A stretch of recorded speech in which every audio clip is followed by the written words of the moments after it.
दोस्तों, इतिहास के पन्नों में आज हम झांकने जा रहे हैं एक ऐसे रहस्य में जिसे आज तक सिर्फ कुछ ही लोग जान पाए हैं। गीजा के महान पिरामिड के नीचे छिपा है एक ऐसा कक्ष जिसे हर्मेस का रहस्यमयी कक्ष कहा जाता है। यह कक्ष न केवल मिस्र की सभ्यता का प्रतीक है, बल्कि एक ऐसी शक्ति और ज्ञान का भंडार है जिसे अगर समझा जाए तो यह मानव सभ्यता की धारणा को ही बदल सकता है। लेकिन हर्मेस का अंतिम संदेश क्या था? कहा जाता है कि उन्होंने एक भविष्यवाणी की थी। उन्होंने कहा था कि एक दिन मानव जाति इस ज्ञान को समझेगी और उस शक्ति को हासिल करेगी जिससे हम समय और स्थान के बंधनों को पार कर पाएंगे। और ये सब संभव होगा तभी जब गीजा पिरामिड के नीचे के कक्ष का रहस्य खुलकर सामने आएगा। लेकिन क्या आप जानते हैं कि हर्मेस के ज्ञान को समझने का प्रयास करने वाले लोगों में से कई लोग पागल हो गए? जी हाँ, कहते हैं कि हर्मेस का ज्ञान इतना गहरा और जटिल है कि जिसे भी इसकी थोड़ी सी भी झलक मिली वह इसे सहन नहीं कर पाया। इसीलिए मिस्र के रहस्यों को उजागर करने की कोशिश करने वाले हर व्यक्ति को सावधान रहना चाहिए, क्योंकि हर्मेस का रहस्यमयी कक्ष सिर्फ एक कक्ष नहीं, बल्कि एक प्रवेश द्वार है समय और स्थान के बाहर की एक दुनिया में। कुछ समय पहले एक समूह ने यह दावा किया था कि उन्होंने पिरामिड के अंदर कुछ संकेत खोजे हैं जो हर्मेस के कक्ष की ओर इशारा कर रहे हैं। लेकिन यहाँ एक समस्या है। पिरामिड के नीचे का क्षेत्र अत्यधिक रेडिएशन और ऊर्जा के चक्रों से घिरा हुआ है, जिससे हर कदम पर खतरे का सामना करना पड़ता है।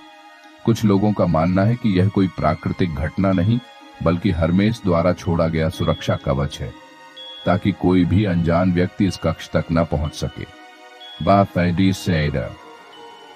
तो क्या गीजा पिरामिड के नीचे कोई ऐसी शक्ति है जो हमारी कल्पनाओं से भी परे है? क्या यहाँ हर्मेस के ज्ञान की अंतिम कुंजी छिपी हुई है? और अगर हाँ, तो क्या मानव जाति इसके लिए तैयार है? यह सवाल आज भी उतना ही रहस्यमयी है जितना सदियों पहले था। हर्मेस के इस कक्ष को खोलना सिर्फ एक इतिहास का पन्ना पलटना नहीं है, बल्कि यह उस सत्य का सामना करना है जो हमें हमारी वास्तविकता से बाहर खींच सकता है। यह एक दुविधा है, क्या हमें उस शक्ति का सामना करना चाहिए जो शायद हमारी सोच से परे है, या फिर इस कक्ष को हमेशा के लिए बंद रखना चाहिए ताकि मानव सभ्यता सुरक्षित रहे?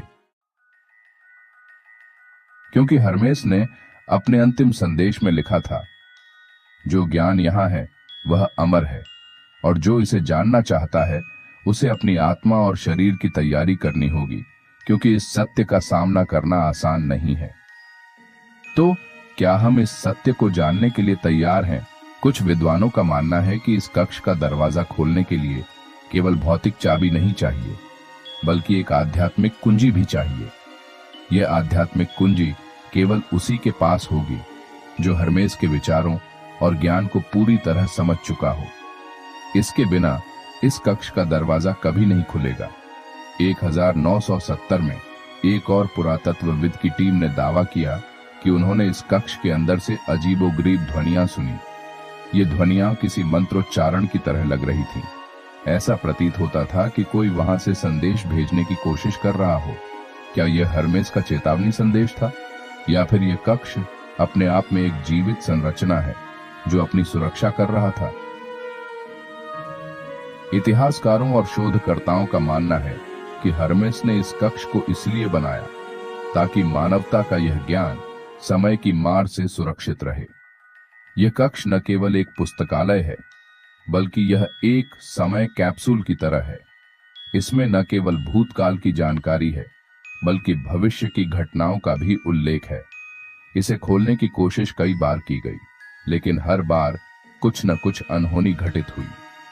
नैरेटर 1930 के दशक में एक पुरातत्वविद की टीम ने दावा किया था कि उन्होंने इस कक्ष के मुख्य दरवाजे को खोज निकाला है। लेकिन जब उन्होंने इस दरवाजे को खोलने की कोशिश की तो उनके सारे उपकरण बंद हो गए। टीम के सदस्यों को ऐसा महसूस हुआ जैसे कोई अदृश्य शक्ति उन्हें पीछे धकेल रही हो। कुछ सदस्यों को तो अचानक चक्कर आ गए और उन्हें वहां से तुरंत निकलना पड़ा। क्या यह हर्मेस के द्वारा बनाई गई कोई सुरक्षा कवच था, या फिर यह कक्ष किसी अलौकिक शक्ति से संरक्षित था? डांटुम बासन। दोस्तों, ये तो था हर्मेस और गीजा पिरामिड के नीचे छिपे रहस्यमयी कक्ष का रहस्य। लेकिन क्या आप इस कक्ष का रहस्य जानने के लिए तैयार हैं? क्या आपको लगता है कि मानव जाति को इस कक्ष को खोलना चाहिए? अपनी राय हमें कमेंट्स में बताएं और अगर आपको ये वीडियो पसंद आई हो तो इसे लाइक करें, चैनल को सब्सक्राइब करें और इस रहस्य भरे सफर में हमारे साथ जुड़ें।